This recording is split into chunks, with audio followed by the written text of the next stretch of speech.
안녕하세요. 부자로 가는 한 걸음 TV입니다. 최근 금 가격이 최고가를 경신했습니다. 1년 전 가격과 비교해서 현재 20% 정도 상승했으며 지정학적인 리스크를 포함한 여러 가지 요인들 때문에 지속적으로 가격이 상승하는 추세입니다. 오늘은 요새 왜 금값이 계속 상승하는지, 그리고 앞으로의 금 가격에 대한 전망은 어떤가에 대한 인터뷰 내용이 있어서 이를 번역해 보았습니다. I guess Costco shoppers are buying gold, but it's really central banks that are doing most of the buying here. And you see that trend continuing? Yeah, we've seen a real meaningful shift, I would say, over the last 18 months or so, where central banks around the world are really starting to increase their percentage of gold as part of their foreign reserves. China is clearly leading the way there. They have a voracious appetite to add more gold. We think this is part of a de-dollarization trend that's going on. But it's not just China. We've seen banks, central banks in Turkey, Singapore, as well as Poland, been pretty big buyers of gold over the last 2 years. Do you think that the gold miners need to catch up? And do you think they'll catch up to the degree where it'll match the rise that we've seen in gold? Or do you think the central bank forces are so strong that it makes the physical asset more advantageous? Yeah, well, we often will tell our clients that, you have to think about gold and gold miners in two different buckets. Gold has a very unique set of attributes that it brings a portfolio, and clearly it's acting as a financial asset for these central banks around the world. Gold miners obviously provide a lot of operating leverage and optionality to a higher gold price, and historically in bull markets they have outperformed. Now, the last couple of years, I would say they've lagged.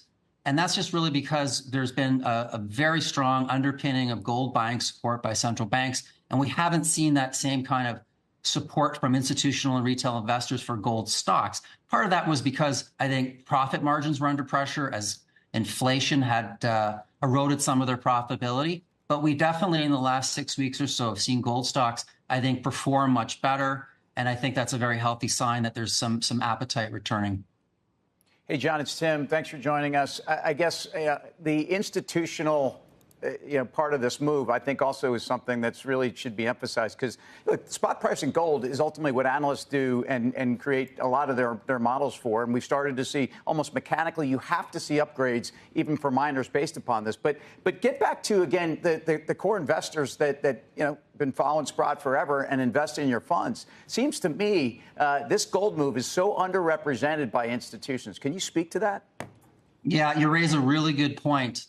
I would say that overall, if you take a look at how gold is positioned right now across portfolios, it's at a very low amount, a very low percentage. And it doesn't take a lot of rebalancing from different asset classes into gold to really move the price. And I think that's what we're seeing right now with central banks.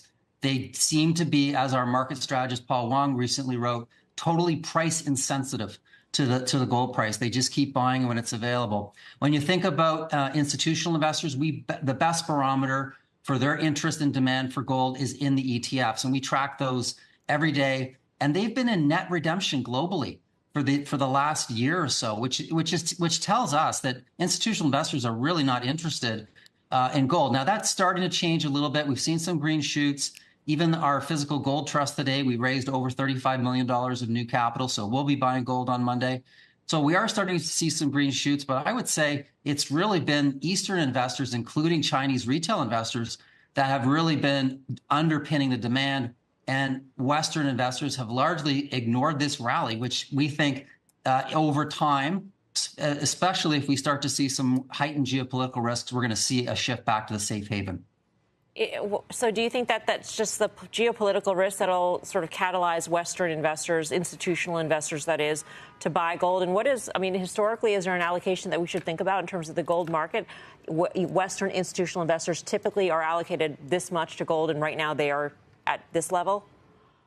Yeah, so if you look at those numbers right now, we think it's somewhere in the sub 2% range in terms of their overall allocation. At the height of the last bull market, it was somewhere close to 8%. So we're way off of those cyclical highs. And as I said, it doesn't take a lot of capital to start moving around buckets. And I think the safe haven element of gold, if we have an escalation of Middle East tensions or whatever, that's clearly going to be, I think, one of the catalysts that will bring more Western money back into gold. 영상의 내용은 다음과 같습니다. 최근의 상승은 중국을 필두로 한 세계 각국 은행에서 엄청나게 금을 매수했기 때문이고, 아직 서구의 투자자들은 금 시장에 많이 뛰어들지 않았다. 그리고 역사적으로 금보다 금광업체의 수익률이 더 좋았기 때문에 앞으로 금광업체의 수익이 뒤따라올 것으로 생각된다. 또 투자자들은 불마켓이었을 때는 포트폴리오의 8% 정도까지 금에 투자했었는데 현재 2% 미만이기 때문에 앞으로 금에 대한 투자가 더 본격적으로 이뤄질 수도 있다고 생각한다는 것입니다.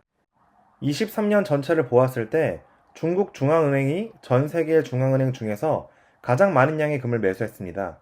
그러면서 미국 국채는 계속 팔고 있는데 이는 아마도 우크라이나 전쟁 이후 미국이 러시아의 자금을 동결하는 것을 보고 미국 국채가 안전하지 않다고 판단했기 때문일 가능성이 높습니다.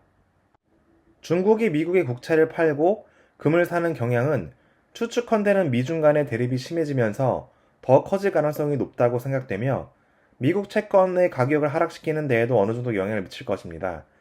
따라서 저처럼 미국채 20년물인 TLT에 투자한 투자자라면 중국이 실제로 더 많은 양의 미국채를 판매할 것인지를 확인하는 것이 필요하다고 생각됩니다. 중국 다음으로 많이 매수한 나라로 폴란드가 있는데 폴란드의 중앙은행 총재가 금 투자에 대해서 다음과 같이 생각하고 있다고 합니다. 그는 그럴 일이 생기지는 않겠지만 만약 모든 시스템이 다운돼서 전자기기에 의해서 기록되는 자산들의 기록이 사라진다 하더라도 금의 가치는 계속 남아있을 것입니다. 그리고 21년 기준으로 전체 자산의 11%가 금인데 이를 20%까지 높일 것이라고 이야기했었습니다. 영상에서는 더 많은 서구의 투자자들이 금에 투자할 가능성이 있다고 이야기하고 있는데 이 부분에 대해서는 앞으로도 지속적으로 관찰해야 할 것으로 생각됩니다. 두 번째로 이야기하는 것은 금광 채굴 업체에 대한 투자입니다. 제가 이해하기로는 역사적으로 금보다 금광 채굴 업체의 투자 성과가 더 좋았다고 이야기하고 있고 현재는 그 둘 사이의 시간차, 즉 금 가격은 상승했으나 금 채굴 업체의 가격은 아직 상승하지 않았다고 이야기하고 있습니다. 그렇다면 투자자로서 지금은 금 가격 상승 시장에서 보고 있어야 할 것은 금 가격 상승 이후 금광 채굴 업체의 주가 변동입니다.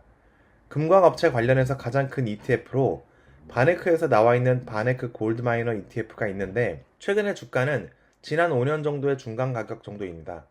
이 ETF의 티커가 GDX인데 이를 금 ETF인 GLD와 비교해보면 전체적으로 그 주가의 흐름이 비슷한 것을 알 수 있습니다.